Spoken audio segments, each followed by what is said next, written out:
Hello everyone, स्वागत करुच्चे YouTube channel Odisha study रे।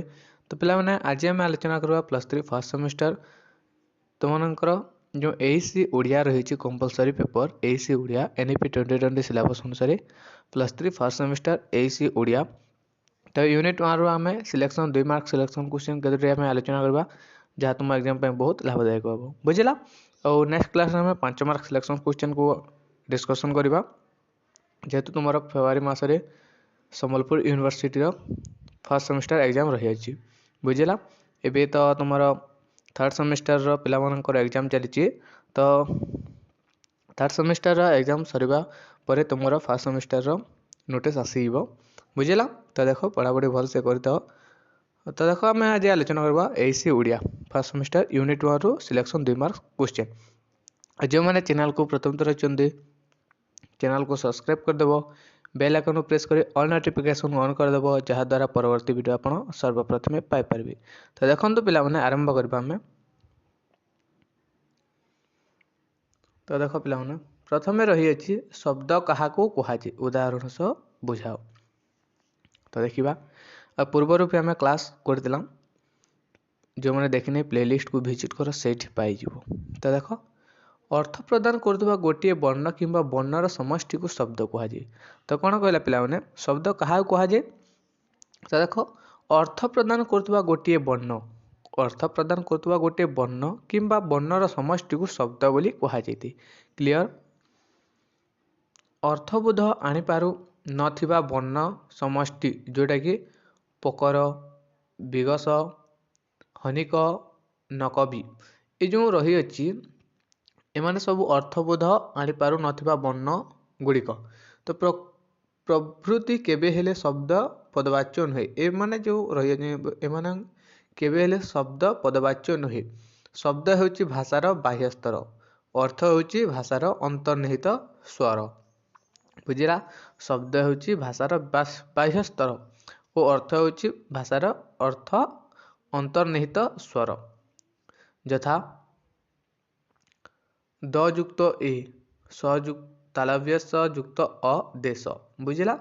The युक्त ए तालव्य स युक्त अ देश होइला। ठीक सेमिति प युक्त अ र युक्त ब युक्त अ त युक्त अ पर्वत बुझला। ठीक सेमिति रही तुम सुंदर भुवनेश्वर रही। तो बुझला ये सब दिखाई। नेक्स्ट रही देख। तो नेक्स्ट रही तुम ओडिया भाषार शब्दावली केते भाग विभक्त। तो ओडिया भाषार शब्दावली 4 भाग विभक्त पिला माने गोटे हूँ तत्सम तद्भव देशज और वैदेशिक। तो ओडिया भाषार शब्दावली एटा सब ये देख 1 मार्क क्वेश्चन। ओडिया भाषार शब्दावली केते भाग विभक्त सेगुड़िक कौन कौन। तो ओडिया भाषार शब्दावली 4 भाग विभक्त सेटा हूँ तत्सम तद्भव देशज और वैदेशिक बुझेगा। तो नेक्स्ट देखिए। तो देख पे 3 नंबर प्रश्न रही रूढ़ शब्द क्या कहुए। तो जो शब्द प्रकृति प्रत्ययगत अर्थ प्रकाश न करी भिन्न अर्थ प्रकाश करता है रूढ़ शब्द बोली कहुए। तो जो शब्द प्रकृति प्रत्ययगत अर्थ प्रकाश न करी भिन्न अर्थ प्रकाश करते ताहाकू रूढ़ शब्द बोली कहुए। जेपरिक व्याघ्र शब्द यही शब्दर प्रकृति प्रत्ययगत अर्थ है जे विशेष रूपे आघात करे ताहाकू भिन्न अर्थ बुझाइते ताहा होछि हिंस्र जंतु विशेष। सेहीपरि वृक्ष शब्द यार प्रकृति प्रत्यय अर्थ होछि जहाकू छेदन कराए किंतु यह गछ को बुझाऊँगी बुझेगा। तो परवर्ती प्रश्न रही। तो 4 नंबर प्रश्न रही देख पे जोगरूढ़ शब्द क्या कहुए।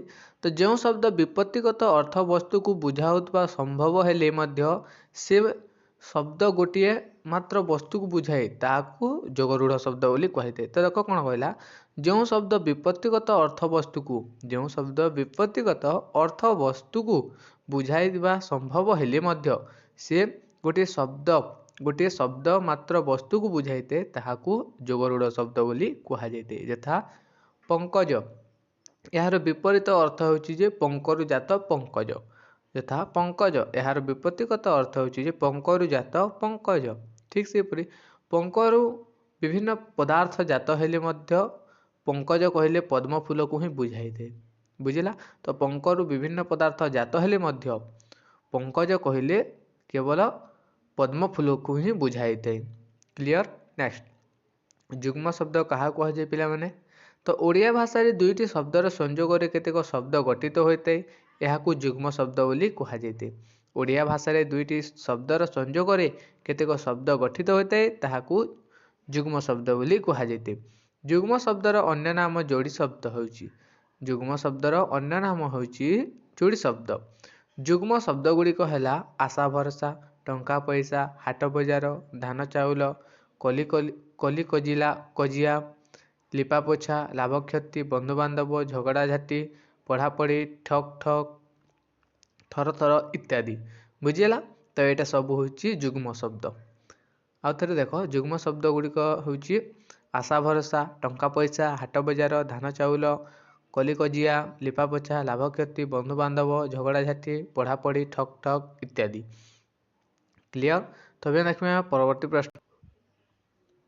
तो देख यौगिक शब्द क्या कहुए प्रकृति प्रत्ययगत अर्थ को जो शब्द प्रकाश करते ताहाको यौगिक शब्द बोली कहुए। प्रकृति प्रत्ययगत अर्थ को जो शब्द प्रकाश करते प्रकृति प्रत्ययगत अर्थ को जो शब्द प्रकाश करते ताहाको यौगिक शब्द बोली कहुए। यथा पचयुक्त अक पाचक पचयुक्त अक पाचक जे पाक करे से पाचक यह ही शब्दर साधारण अर्थ अटे। सेहीपरि लेखक पालक नायक प्रकृति हूँ सब गोटे गोटे शब्द। नेक्स्ट हूँ ओडिया शब्दर केतोटी रूप अच्छी तो ओडिया शब्दर दुईटी रूप अच्छी गोटे आंगिक अन्यटी आत्मिक। तो ओडिया शब्दर दुईटी रूप अच्छी गोटे हूँ आंगिक और गोटे हूँ आत्मिक। आंगिक रूप शब्दटी को आम आखिरे जो रूप देखु ताहा तार आंगिक बा बाह्य रूप होता है। जेपरिक सामाजिक को आम सामाजिक पढ़ी था सामाजिक को आम सामाजिक पढ़ी था। ठीक सेमती आत्मिक रूप कौन ना प्रत्येक शब्द सृष्टि पछरे किछि कारण बा अर्थ रही। तो प्रत्येक शब्दर सृष्टि पछरे किछि ना किछि कारण बा अर्थ रही। शब्दर विपत्ति और अर्थ प्रकाश यार आत्मिक रूप अटे। जेपरिक सामाजिक समाजयुक्त इक सामाजिक अर्थात मनुष्य गोष्ठीगत भाव में जो विचार ग्रहण करथाय ताहाकू आत्मिक रूप बोली कहुए। नेक्स्ट तो देख परवर्ती प्रश्न वचन क्या कहुए तो जहाँ द्वारा वस्तु व प्राणीर संख्या गणना करी जना पड़ी थाए ताहाकू वचन बोली कहुए।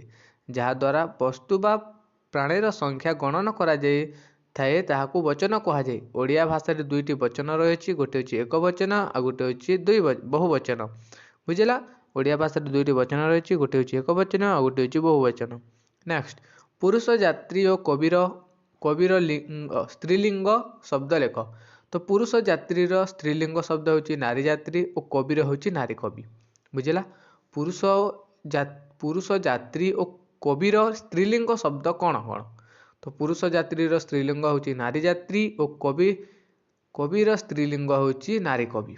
नेक्स्ट एक वचनर दुईटी उदाहरण दियो। एक वचनर दुईटी उदाहरण हूँ खंडीए बही गोटे जिनिस गोटे घंटा खंडीए लुगा एटा सब बुझेगा एक वचन। नेक्स्ट बहुवचन क्या कहुए पिला माने नेक्स्ट होइछि तुमर। तो परवर्ती प्रश्न अच्छी वचन क्या कहुए यह केते प्रकार। तो जहाँ द्वारा वस्तु व प्राणीर संख्या गणना करी जना पड़ी थाए ताहाकू वचन बोली कहुए। जहाँ द्वारा वस्तु व प्राणीर संख्या गणना करा जाए ताहाकू वचन कहुए। ओडिया भाषा रे दुईटी वचनर व्यवहार होइछि एक अर्थरे कहले एक वचन और एक रु अधिक अर्थरे कहले बहुवचन। नेक्स्ट एक वचन बा बहुवचन क्या कहुए तो एक वचन कौन देख पे जो शब्द व्यवहार द्वारा वस्तु बा प्राणीर संख्या गोटे बोली जना पड़ी थाए ताहाकू एक वचन कहुए। यथा कुकुर घरटे मो छात्रटी गछ नदी इत्यादि। और बहुवचन कौन ना जो शब्द व्यवहार द्वारा वस्तु व प्राणीर संख्या अधिक रु अधिक बोली जना जाए ताहाकू सबु बेले बहुवचन कहुए। यथा आम्भे माने स्कूल को जीवु लोक आसीजे से माने आज खेलिबे इत्यादि सबू बुझेगा। नेक्स्ट तो परवर्ती प्रश्न अच्छी पुरुष को केते भाग विभक्त करा जायछि तो पुरुष को तीन भाग विभक्त करा जायछि यथा प्रथम पुरुष द्वितीय पुरुष और तृतीय पुरुष। पुरुष को मुख्यतः तीन भाग विभक्त कराई गोटे हूँ प्रथम पुरुष द्वितीय पुरुष और तृतीय पुरुष। नेक्स्ट ବ୍ୟଙ୍ଗର ଦୁଇଟି ଶବ୍ଦ ଲେଖ। ବ୍ୟଙ୍ଗର ଦୁଇଟି ଶବ୍ଦ ହେଉଛି ତଦ୍ଭୁର ଭେକ ଓ ମଣ୍ଡୁକ। ନେକ୍ସଟ, ଅଗ୍ନିର ଦୁଇଟି ଶବ୍ଦ ଲେଖ। ଅନଲ ଚିତ୍ରଭାନୁ। ଅନଲ ଚିତ୍ରଭାନୁ। ନେକ୍ସଟ, ହରି ଶବ୍ଦର ଦୁଇଟି ଶବ୍ଦ ଲେଖ। ହରି ଶବ୍ଦର ଦୁଇଟି ଶବ୍ଦ ହେଉଛି ବିଷ୍ଣୁ ଓ ଶ୍ରୀକୃଷ୍ଣ। ବୁଝିଲା? ନେକ୍ସଟ, ତ ପରବର୍ତ୍ତୀ ପ୍ରଶ୍ନ ରହିଛି କୁମ୍ଭୀର ଶବ୍ଦର ଦୁଇଟି ଶବ୍ଦ ଲେଖ ପିଲାମାନେ। ତ କୁମ୍ଭୀର ଶବ୍ଦର ଦୁଇଟି ଶବ୍ଦ ହେଉଛି ପିଙ୍ଗଚକ୍ଷୁ, ମଗର, ଶଙ୍କୁମୁଖ। ନେକ୍ସଟ, ଦୁଇଟି ପର୍ତ୍ତୁଗୀଜ ଶବ୍ଦ ଲେଖ। ଆଚାର, ଆତ, କିରାଣୀ, ଫାଲତୁ। ଏଇଟା ହେଉଛି ସବୁ ପର୍ତ୍ତୁଗୀଜ ଶବ୍ଦ। ଦୁଇଟି ସମୋଚ୍ଚାରିତ ଭିନ୍ନାର୍ଥବୋଧକ ଶବ୍ଦର ଅର୍ଥ କ'ଣ? ନା କୂଳ ହେଉଛି ଗୋଟିଏ କୂଳ ହେଉଛି ବଂଶ ଆଉ ଗୋଟେ କୂଳ ହେଉଛି ନଦୀ ତଟ। ଅନିଲ ଯେଉଁଟାକି ପବନ ଆଉ ଗୋଟେ ଅନିଲ ହେଉଛି ଯାହା ନୀଳ। ତ ଏଇଟା ଥିଲା ତୁମର +3 first semester AC Odia unit 1ରୁ 2 ମାର୍କ ସିଲେକ୍ସନ୍ କ୍ୱେଶ୍ଚନ୍। ତ ଆଶା କରୁଛି ଭିଡ଼ିଓଟି ଭଲ ହେଇଥିବ। ଭିଡ଼ିଓଟି ଭଲ ହେଇଥିଲେ ତୁମ ସାଙ୍ଗସାଥିମାନଙ୍କୁ ସେୟାର କରିଦେବ, ଯାହାଦ୍ୱାରା ସେମାନେ ମଧ୍ୟ ଉପକୃତ ହୋଇପାରିବେ। ଧନ୍ୟବାଦ।